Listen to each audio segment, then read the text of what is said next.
ಆತ್ಮೀಯ 8ನೇ ತರಗತಿ ವಿದ್ಯಾರ್ಥಿಗಳೇ, ಈ ದಿನದ ತರಗತಿನಲ್ಲಿ ಕನ್ನಡ ದ್ವಿತೀಯ ಭಾಷೆ ಪಠ್ಯ ಪುಸ್ತಕದ ಮೊದಲನೇ ಪದ್ಯವನ್ನ ಮಾಡ್ತಾ ಇದ್ದೇನೆ. ಯಾವುದು ಆ ಪದ್ಯ ಅಂತ ಹೇಳಿ ತಿಳಿದುಕೊಳ್ಳೋಣ. ಅದಕ್ಕಿಂತ ಮುಂಚೆ ಒಂದು ಸುಂದರವಾಗಿರ್ತಕ್ಕಂತಹ ಕವನದೊಂದಿಗೆ ಈ ದಿನದ ತರಗತಿಯನ್ನ ಪ್ರಾರಂಭ ಮಾಡೋಣ. ಮನುಷ್ಯನ ಜೀವನದಲ್ಲಿ ಪ್ರೀತಿ ಅನ್ನೋದು ತುಂಬಾನೇ ಮುಖ್ಯ ಆಗುತ್ತೆ. ಯಾಕಂದ್ರೆ ಪ್ರೀತಿ ಇಲ್ಲದೆ ಪ್ರಪಂಚದಲ್ಲಿ ಯಾವ ಕೆಲಸನೂ ಕೂಡ ನಡೆಯೋದಿಲ್ಲ.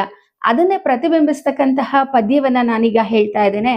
ಪ್ರೀತಿ ಇಲ್ಲದ ಮೇಲೆ ಹೂವು ಅರಳೀತು ಹೇಗೆ, ಮೋಡ ಕಟ್ಟೀತು ಹೇಗೆ, ಹನಿಯೊಡೆದು ಕೆಳಗಿಳಿದು ಹಸಿರು ಚಿಗುರಿತು ಹೇಗೆ.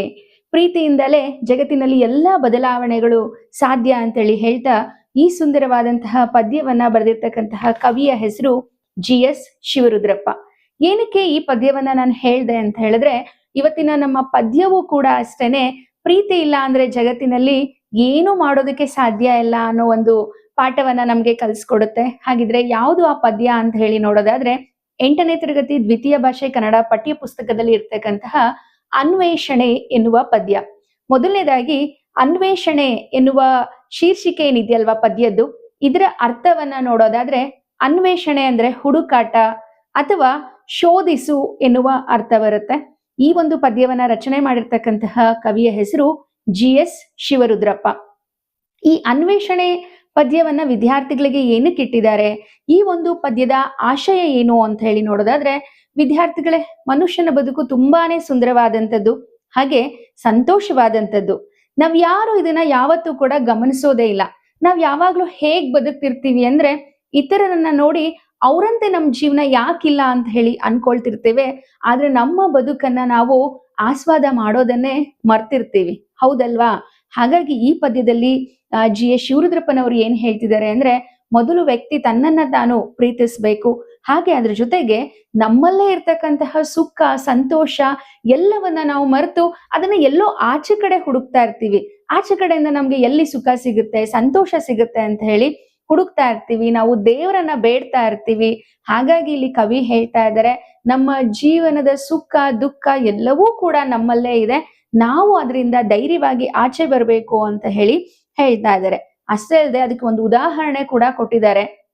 ಈಗ ಯಾವ್ದಾದ್ರು ಒಬ್ಬ ವ್ಯಕ್ತಿ ಕೈನಲ್ಲಿ ಒಂದು ಬೆಲ್ಲದ ಅಚ್ಚನ್ನ ಕೊಟ್ಬಿಟ್ಟು, ಆ ಬೆಲ್ಲದ ಅಚ್ಚು ಹೇಗಿದೆ ಅಂತ ಹೇಳಿ ಕೇಳಿದ್ರೆ ಆ ವ್ಯಕ್ತಿ ಏನ್ ಹೇಳ್ತಾರೆ ಹೇಳಿ? ತುಂಬಾ ಸಿಹಿಯಾಗಿದೆ ಅಂತ ಹೇಳಿ ಹೇಳ್ತಾರೆ.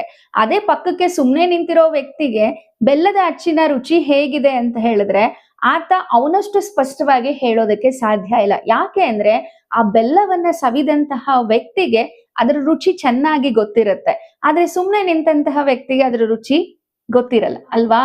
ಬಲ್ಲವನೇ ಬಲ್ಲ ಬೆಲ್ಲದ ಸವಿಯ ಅಂತ ಹೇಳಿ ಒಂದ್ ಮಾತು ಹೇಳ್ತಾರೆ.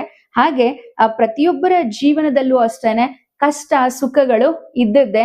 ಹಾಗೆ ಅವರ ಜೀವನ ಬೆಲ್ಲದಂತೆ, ಅಂದ್ರೆ ಬೆಲ್ಲವನ್ನ ಹೇಗೆ ಸವಿದು ನಾವು ಅದರ ರುಚಿಯನ್ನ ಆಸ್ವಾದಿಸ್ತೇವೋ ಅದೇ ರೀತಿ ನಮ್ಮ ಜೀವನದ ಕಷ್ಟ ಸುಖ ಇದೆಲ್ಲವನ್ನ ಕೂಡ ನಾವು ಆಸ್ವಾದಿಸ್ಬೇಕು. ನಮ್ಮ ಜೀವನದ ಕಷ್ಟ ಸುಖಗಳಿಗೆ ನಾವೇ ಜವಾಬ್ದಾರು. ನಮ್ಮ ಜೀವನದಲ್ಲಿ ಕಷ್ಟ ಬಂತ ಅದನ್ನ ನಾವೇ ಸರಿ ಮಾಡ್ಕೋಬೇಕು, ಬೇರೆ ಯಾರನ್ನು ಕೂಡ ದೂಷಿಸಬಾರ್ದು ಅನ್ನೋದನ್ನ ಈ ಪದ್ಯ ನಮ್ಗೆ ಹೇಳ್ಕೊಡುತ್ತೆ.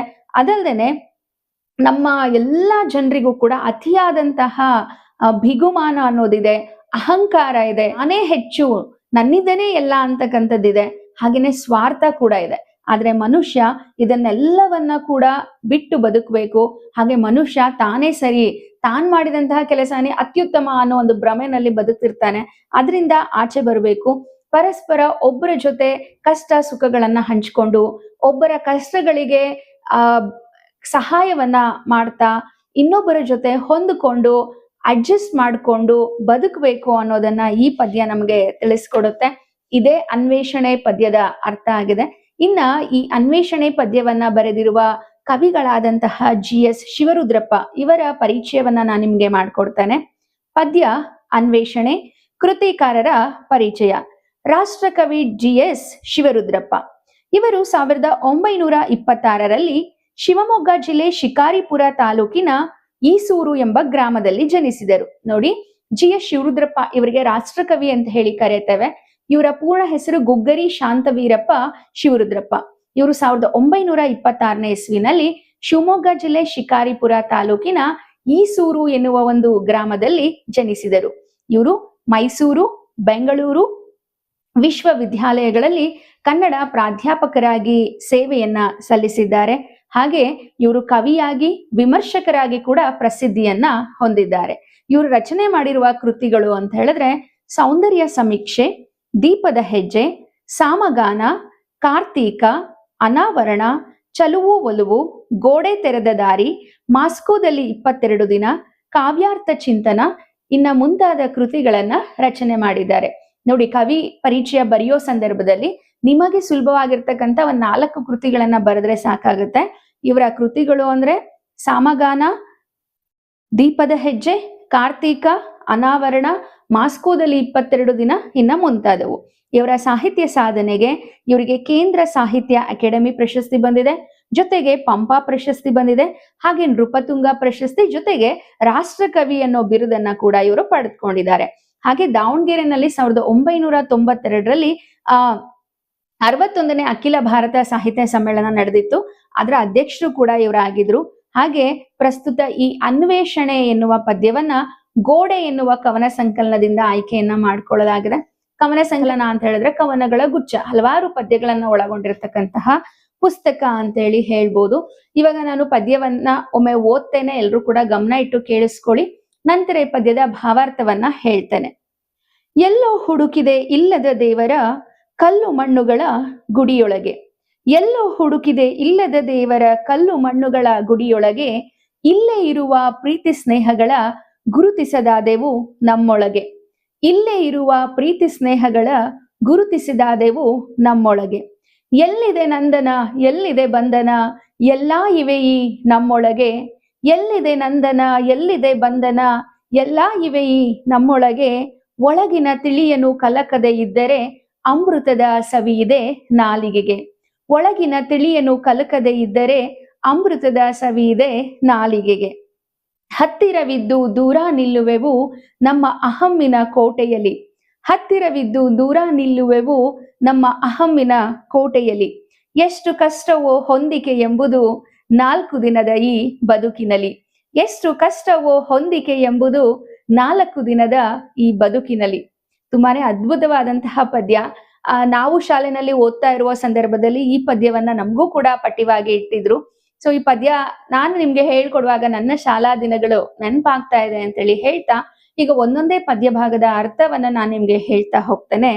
ಎಲ್ಲೋ ಹುಡುಕಿದೆ ಇಲ್ಲದ ದೇವರ ಕಲ್ಲು ಮಣ್ಣುಗಳ ಗುಡಿಯೊಳಗೆ, ಇಲ್ಲೇ ಇರುವ ಪ್ರೀತಿ ಸ್ನೇಹಗಳ ಗುರುತಿಸದಾದೆವು ನಮ್ಮೊಳಗೆ. ನೋಡಿ, ಇಲ್ಲಿ ನಾವು ದೇವರನ್ನ ಹುಡುಕೊಂಡು ಎಲ್ಲಿ ಹೋಗ್ತೀವಿ? ಕಲ್ಲು ಮಣ್ಣುಗಳ ಗುಡಿಯೊಳಗೆ ಹೋಗ್ತೀವಿ. ಹಲವಾರು ಮಂದಿರಗಳಿಗೆ ಹೋಗ್ತೇವೆ, ಮಸೀದಿಗಳಿಗೆ ಹೋಗ್ತೇವೆ, ಚರ್ಚ್ಗಳಿಗೆ ಹೋಗ್ತೇವೆ. ದೇವರನ್ನ ಹುಡುಕಿಕೊಂಡು, ಕಾಣಿಸದೇ ಇರ್ತಕ್ಕಂತಹ ದೇವರನ್ನ ಹುಡುಕೊಂಡು ಹಲವಾರು ಪ್ರದೇಶಗಳಿಗೆ ಹೋಗ್ತೇವೆ, ಹಲವಾರು ಊರುಗಳಿಗೆ ಹೋಗ್ತೇವೆ, ಹಲವಾರು ದೇವರನ್ನ ಪೂಜೆ ಮಾಡ್ತೇವೆ ಅಲ್ವಾ?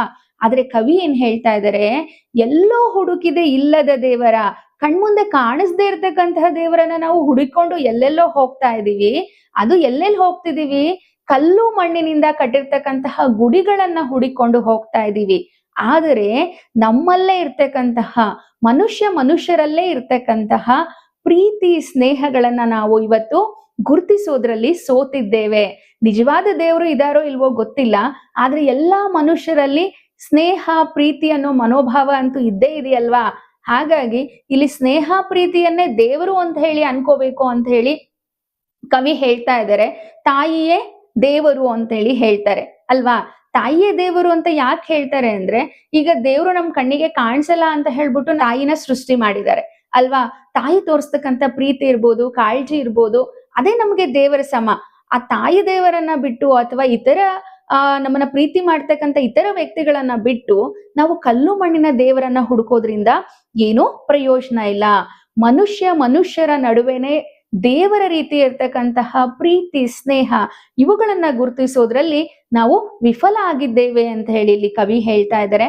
ಹಾಗೇನೆ ನಿಜವಾದ ದೈವತ್ವ, ನಿಜವಾದ ದೈವದ ರೂಪ ಇರ್ತಕ್ಕಂಥದ್ದು ಮನುಷ್ಯರ ನಡುವೆ ಇರ್ತಕ್ಕಂತಹ ಪ್ರೀತಿ ಸ್ನೇಹ ವಿಶ್ವಾಸದಲ್ಲಿ. ಅದನ್ನ ಹುಡುಕೊಂಡು ನಾವು ಎಲ್ಲೂ ಕೂಡ ಹೋಗೋದ್ ಬೇಡ.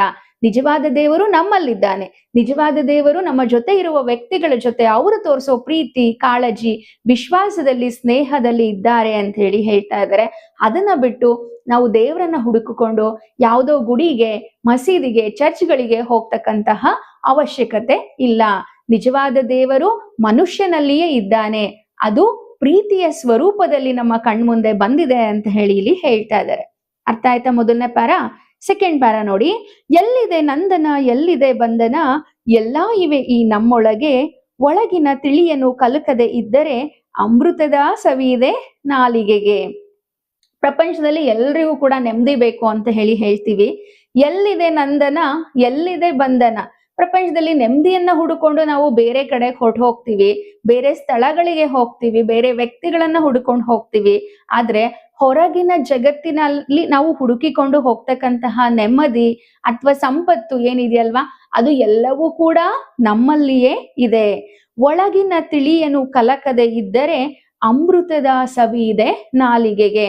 ನಮ್ಮ ಮನಸ್ಸು ಪ್ರಶಾಂತವಾಗಿತ್ತು ಅಂತ ಹೇಳಿದ್ರೆ ಅಮೃತದ ರುಚಿ ಇದ್ದಂಗಿರುತ್ತೆ. ಅದನ್ ಬಿಟ್ಟು ನಮ್ಮ ಈ ಒಳಗಿನ ಮನಸ್ಸು ಏನಿದೆಯಲ್ವಾ, ಆ ಮನಸ್ಸನ್ನ ನಾವು ಅಹಂಕಾರದಿಂದ, ಕೋಪದಿಂದ ಅದನ್ನೇನಾದ್ರೂ ಕಲಕಿದ್ರೆ ಏನಾಗುತ್ತೆ, ಅದು ಅಶುದ್ಧವಾಗ್ಬಿಡುತ್ತೆ. ನಮ್ಮ ಮನಸ್ಸು ತಿಳಿಯಾಗಿದೆ. ಇಲ್ಲಿ ಒಳಗಿನ ತಿಳಿ ಅಂದ್ರೆ ನಮ್ಮ ಮನಸ್ಸು, ನಮ್ಮ ತಿಳಿಯಾದಂತಹ ಮನಸ್ಸು ಇಂದು ಏನಾಗಿದೆ, ಅಹಂಕಾರದಿಂದ, ಕೋಪದಿಂದ ಕಲುಷಿತಗೊಂಡಿದೆ. ಹಾಗಾಗಿ ನಾವು ಈ ಅಹಂಕಾರವನ್ನ, ಕೋಪವನ್ನ ಬದಿಗಿಟ್ವಿ ಅಂತ ಹೇಳಿದ್ರೆ ನಿಜವಾಗ್ಲೂ ನಮ್ಮ ಬದುಕು ಅಮೃತದಂತೆ. ಅಮೃತ ಹೇಗೆ ಸವಿಯಾಗಿರುತ್ತೋ ನಮ್ಮ ಬದುಕು ಕೂಡ ಅಷ್ಟೇ ಸ್ವಾದಮಯವಾಗಿ, ರುಚಿಯಾಗಿ ಇರುತ್ತೆ ಅಂತ ಹೇಳಿ ಇಲ್ಲಿ ಹೇಳ್ತಾ ಇದ್ದಾರೆ. ಅಂದ್ರೆ ಮನುಷ್ಯ ಇಲ್ಲಿ ಹೊರ ಜಗತ್ತಿನಲ್ಲಿ ಹುಡುಕ್ತಕ್ಕಂತಹ ನೆಮ್ಮದಿ, ಸಂಪತ್ತು, ಹಾಗೆ ಸಂತೋಷ, ಇದೆಲ್ಲವನ್ನ ಕೂಡ ಆ ದೇವರು ನಮ್ಮಲ್ಲಿಯೇ ಇಟ್ಟಿದ್ದಾನೆ. ನಮ್ಮ ಮನಸ್ಸು ಪ್ರಶಾಂತವಾಗಿತ್ತು ಅಂತ ಹೇಳಿದ್ರೆ ಖಂಡಿತ ನಮಗೆ ಅಮೃತದ ರುಚಿ ಸಿಕ್ಕೇ ಸಿಗುತ್ತೆ. ಪರಮಾನಂದ ಅಂತ ಹೇಳಿ ನಾವು ಕರಿತೀವಿ ಅಮೃತಕ್ಕೆ. ಈ ಪರಮಾನಂದ ಎನ್ನುವ ಅಮೃತದ ರುಚಿ ನಮಗೆ ಸಿಗ್ಬೇಕು ಅಂದ್ರೆ ನಮ್ಮ ಮನಸ್ಸು ತಿಳಿಯಾಗಿರ್ಬೇಕು. ಹಾಗೇನೆ ಅದ್ರ ಜೊತೆಗೆ ಈ ನಮ್ಮ ತಿಳಿಯಾದಂತಹ ಮನಸ್ಸಿನಲ್ಲಿ ಕೋಪ, ಅಹಂಕಾರ ಮುಂತಾದ ಕೆಟ್ಟ ಗುಣಗಳಿರ್ಬಾರ್ದು. ಈಗ ಒಂದು ತಿಳಿಯಾದಂತಹ ನೀರು ಮೇಲ್ನೋಟಕ್ಕೆ ಎಷ್ಟು ಚೆನ್ನಾಗಿ ಕಾಣಿಸ್ತಿರುತ್ತೆ. ಆ ತಿಳಿಯಾದ ನೀರನ್ನ ಹೋಗ್ಬಿಟ್ಟು ನಾವು ಹೀಗೆ ಕಲಕಿದ್ರೆ ಏನಾಗುತ್ತೆ, ಕೆಳಗಿರುವ ಗಲೀಜೆಲ್ಲ ಮೇಲೆ ಬಂದ್ಬಿಡುತ್ತೆ. ಆಗ ಆ ನೀರ್ ಚೆನ್ನಾಗಿ ಕಾಣಿಸಲ್ಲ ಅಲ್ವಾ? ಅದೇ ರೀತಿ ಮನುಷ್ಯನ ಮನಸ್ಸು ಕೂಡ ಅಷ್ಟೇ. ತಿಳಿಯಾಗಿದ್ರೆ ತುಂಬಾ ಚೆನ್ನಾಗಿರುತ್ತೆ. ಕೋಪ, ಅಹಂಕಾರ ಅನ್ನೋದನ್ನ ನಾವೇನಾದ್ರೂ ತುಂಬಿಕೊಂಡಿದ್ರೆ ಆ ಒಂದು ಮನಸ್ಸೇನಿದೆಯಲ್ಲ ಕಲುಷಿತಗೊಂಡ್ಬಿಡತ್ತೆ ಅಂತ ಹೇಳಿ 2ನೇ ಪದ್ಯ ಭಾಗದಲ್ಲಿ ಹೇಳ್ತಿದ್ದಾರೆ. ಇನ್ನು ನಂತರ ಕೊನೆಯ ಪದ್ಯ ಭಾಗ, ಹತ್ತಿರವಿದ್ದು ದೂರ ನಿಲ್ಲುವೆವು ನಮ್ಮ ಅಹಮ್ಮಿನ ಕೋಟೆಯಲ್ಲಿ, ಎಷ್ಟು ಕಷ್ಟವೋ ಹೊಂದಿಕೆ ಎಂಬುದು 4 ದಿನದ ಈ ಬದುಕಿನಲ್ಲಿ. ಅಂದ್ರೆ ಇಲ್ಲಿ ಮನುಷ್ಯರು ಒಬ್ರಿಗೊಬ್ರು ಜೊತೆನಲ್ಲೇ ಬದುಕ್ತಿರ್ತಾರೆ. ಆದ್ರೆ ಎಲ್ಲಾ ಮನುಷ್ಯರಲ್ಲೂ ಕೂಡ ಅಹಂಕಾರ ಇದೆ. ನಾನೇ, ನನ್ನಿಂದಾನೇ ಅಂತಕ್ಕಂತಹ ಭಾವನೆ ಇದೆ. ಎಲ್ಲಾ ಮನುಷ್ಯರು ಜೊತೆಯಾಗಿದ್ರು ಕೂಡ ನಾವೆಲ್ಲರೂ ಇವತ್ತು ನಮ್ಮ ಸುತ್ತ ಅಹಂಕಾರ ಎನ್ನುವ ಕೋಟೆಯನ್ನ ಕಟ್ಕೊಂಡ್ಬಿಟ್ಟಿದೀವಿ. ಈ ಅಹಂಕಾರ ಅನ್ನೋ ಕೋಟೆಯಿಂದಾನೇ ಮನುಷ್ಯನ ನಡುವೆ ಇವತ್ತು ಹೊಂದಾಣಿಕೆ ಅನ್ನೋದಿಲ್ಲ. ಒಬ್ಬ ಮನುಷ್ಯ ಇನ್ನೊಬ್ಬ ಮನುಷ್ಯನನ್ನ ದೂರ ಇಡೋದಕ್ಕೆ ಈ ಅಹಂಕಾರನೇ ಕಾರಣ. ಹಾಗಾಗಿ ಈ ಅಹಮ್ಮಿನ ಕೋಟೆಯನ್ನ ನಾವು ಕಟ್ಕೊಂಡು ಇವತ್ತು ಎಲ್ಲರನ್ನ ದೂರ ಇಟ್ಟಿದೀವಿ. ಆದ್ರೆ ಆ ಅಹಂಕಾರದ ಕೋಟೆಯನ್ನ ಒಮ್ಮೆ ಕೆಡವಿ ನೋಡ್ರಿ, ಎಲ್ರು ಕೂಡ ನಮ್ಮವರೇ, ಎಲ್ರು ಕೂಡ ನಮಗೆ ಪ್ರೀತಿಯನ್ನ ತೋರಿಸ್ತಾರೆ. ಹಾಗಾಗಿ ಮನುಷ್ಯ ಅಹಂಕಾರವನ್ನ ಬಿಟ್ಟು ಬದುಕಬೇಕು. ಎಷ್ಟು ಕಷ್ಟವೋ ಹೊಂದಿಕೆ ಎಂಬುದು 4 ದಿನದ ಈ ಬದುಕಿನಲ್ಲಿ. ನೋಡಿ, ಇಲ್ಲಿ ಹುಟ್ಟಿದ ಮನುಷ್ಯ ಯಾವತ್ತೂ ಕೂಡ ಶಾಶ್ವತ ಅಲ್ಲ ಅಲ್ವಾ? ಮನುಷ್ಯ ಜೀವನ ಅಂತಕ್ಕಂಥದ್ದು ಕ್ಷಣಿಕ. ಯಾವ ಕ್ಷಣದಲ್ಲಿ ಯಾವ ವ್ಯಕ್ತಿಗೆ ಏನಾಗುತ್ತೆ ಅನ್ನೋದೇ ಗೊತ್ತಿರಲ್ಲ. ಇಂತಹ ಸಂದರ್ಭದಲ್ಲಿ ಮಾನವ ಜೀವನ ತುಂಬಾ ಕ್ಷಣಿಕವಾದದ್ದು. ಇಷ್ಟು ಸಣ್ಣ ಜೀವನದಲ್ಲಿ ನಾವು ಅಹಂಕಾರದಿಂದ ಬದುಕಬಾರ್ದು. ಅದ್ರ ಬದಲು ಎಲ್ರ ಜೊತೆ ಹೊಂದಾಣಿಕೆಯಿಂದ ಬದುಕಬೇಕು. ಆದ್ರೆ ಇವತ್ತಿನ ದಿನ ಏನಾಗ್ಬಿಟ್ಟಿದೆ, ನಮ್ಗೆ ಆ ಹೊಂದಾಣಿಕೆನೇ ಕಷ್ಟ ಅನ್ನೋ ರೀತಿ ಆಗ್ಬಿಟ್ಟಿದೆ. ಆದ್ರೆ ಆ ಕಷ್ಟವನ್ನ ಬದಿಗಿಟ್ಟು 4 ದಿನ ಬದುಕಿರ್ತೀವಿ. ಇರುವಷ್ಟು ದಿನ ಪ್ರೀತಿಯನ್ನ ಹಂಚುತ್ತಾ, ಪ್ರೀತಿಯನ್ನ ತೆಗೆದುಕೊಂಡು ಬದುಕೋಣ. ಇರೋ ಒಂದಷ್ಟು ಬದುಕಿನಲ್ಲಿ ನಾವು ಅಹಂಕಾರದಿಂದ ಎಲ್ಲರ ಜೊತೆ ದೂರ ಇರೋದು ಬೇಡ. ಅದ್ರ ಜೊತೆ ನಾವು ನಮ್ಮ ಅಹಂಕಾರವನ್ನ ಬದಿಗಿಟ್ಬಿಟ್ಟು ಎಲ್ಲರ ಜೊತೆ ಪ್ರೀತಿಯಿಂದ ಬದುಕೋಣ. ಯಾಕಂದ್ರೆ ಈ ಮನುಷ್ಯ ಜನ್ಮ ಅನ್ನೋದು ಕ್ಷಣಿಕವಾದದ್ದು. ಇಷ್ಟು ಸಣ್ಣ ಜೀವನದಲ್ಲಿ ಅಹಂಕಾರ ಅನ್ನೋದು ಒಳ್ಳೇದಲ್ಲ. ಎಲ್ರ ಜೊತೆಗೆ ಹೊಂದಿಕೊಂಡು ಬದುಕಬೇಕು. ಆಗ ನಿಜಕ್ಕೂ ಕೂಡ ನಮ್ಮ ಬದುಕು ಯಾವತ್ತೂ ಕೂಡ ಕಷ್ಟ ಅನ್ಸೋದಿಲ್ಲ ಅಂತ ಹೇಳಿ ಕೊನೆಯ ಪದ್ಯ ಭಾಗದಲ್ಲಿ ಹೇಳಿದ್ದಾರೆ. ಇನ್ನ ಮಕ್ಕಳೇ, ಈ ಪದ್ಯದ ಸಂಪೂರ್ಣ ಭಾವಾರ್ಥ ಏನು ಅಂತ ಹೇಳಿ ನೋಡೋದಾದ್ರೆ, ಬಾಹ್ಯ ಆಡಂಬರ ಇರ್ಬೋದು ಅಥವಾ ಮೂಢನಂಬಿಕೆ ಇರ್ಬೋದು, ಅಹಂಕಾರ ಇರ್ಬೋದು, ಇದೆಲ್ಲವನ್ನ ನಾವು ಮೊದಲು ಬಿಟ್ಬಿಡ್ಬೇಕು. ಮನುಷ್ಯರ ನಡುವೆ ಇರ್ತಕ್ಕಂತಹ ಪ್ರೀತಿ, ಸ್ನೇಹ, ಹೊಂದಾಣಿಕೆ ಇವುಗಳಿಗೆ ಬೆಲೆ ಕೊಟ್ಟು ನಾವು ಬದುಕಬೇಕು. ಆಗ ನಮ್ಮ ಜೀವನ ಪಾವನ ಆಗುತ್ತೆ. ಅಷ್ಟೇ ಅಲ್ಲ, ನಿಜವಾದ ದೇವರು ಅನ್ನೋದು ಎಲ್ಲೂ ಇಲ್ಲ. ನಿಜವಾದ ದೇವರು ನಮ್ಮಲ್ಲಿಯೇ ಇದ್ದಾರೆ. ನಿಜವಾದ ಧರ್ಮ ಹಾಗೆ ನಿಜವಾದ ದೈವತ್ವ ಅಂತ ಹೇಳಿದ್ರೆ ಅದು ಬೇರೆ ಎಲ್ಲೂ ಇಲ್ಲ, ಅದು ನಮ್ಮಲ್ಲಿಯೇ ಇದೆ. ಹಾಗಾಗಿ ನಮ್ಮಲ್ಲಿರ್ತಕ್ಕಂತಹ ದೈವತ್ವವನ್ನ, ನಮ್ಮಲ್ಲಿರುವ ಧರ್ಮದ ಸಾರವನ್ನ ನಾವು ಬೇರೆ ಕಡೆ ಹುಡುಕ್ಬಾರ್ದು. ಪ್ರತಿಯೊಬ್ಬ ಮನುಷ್ಯ ತನ್ನನ್ನು ತಾನು ಪ್ರೀತಿಸುತ್ತಾ, ಹಾಗೆ ತನ್ನ ಜೊತೆ ಇರುವವರನ್ನ ಪ್ರೀತಿಸುತ್ತಾ ಅವರ ಜೊತೆ ಹೊಂದಿಕೊಂಡು ಹೋಗ್ಬೇಕು. ಅಹಂಕಾರ ಅನ್ನೋದು ಬರಬಾರ್ದು. ಯಾವ ಸಂಬಂಧದಲ್ಲಿ ಅಹಂಕಾರ, ಗರ್ವ, ನಾನೇ ಅನ್ನೋದು ಬರುತ್ತೋ ಖಂಡಿತ ಆ ಸಂಬಂಧ ದೀರ್ಘಕಾಲ ಉಳಿಯೋದಕ್ಕೆ ಸಾಧ್ಯ ಇಲ್ಲ ಅಂತ ಹೇಳಿ ಹೇಳ್ತಾ, ಇವತ್ತು ಮಾಡಿದ ಪಾಠ ನಿಮ್ಗೆಲ್ರಿಗೂ ಕೂಡ ಅರ್ಥ ಆಯ್ತು ಅಂತ ಹೇಳಿ ಅನ್ಕೊಂಡು ಈ ದಿನದ ತರಗತಿಯನ್ನ ಮುಗಿಸ್ತಾ ಇದ್ದೇನೆ. ಹಾಗೆ ವಿದ್ಯಾರ್ಥಿಗಳೇ, ದಯವಿಟ್ಟು ನಮ್ಮ ಚಾನೆಲ್ ಅನ್ನ ಸಬ್ಸ್ಕ್ರೈಬ್ ಮಾಡಿ, ಹಾಗೆ ವಿಡಿಯೋ ಇಷ್ಟ ಆಗಿದ್ರೆ ಲೈಕ್ ಮಾಡಿ, ನಿಮ್ಮ ಸ್ನೇಹಿತರಿಗೂ ಕೂಡ ಶೇರ್ ಮಾಡಿ ಅಂತೇಳಿ ಹೇಳ್ತಾ ಎಲ್ರಿಗೂ ಕೂಡ ಧನ್ಯವಾದಗಳು.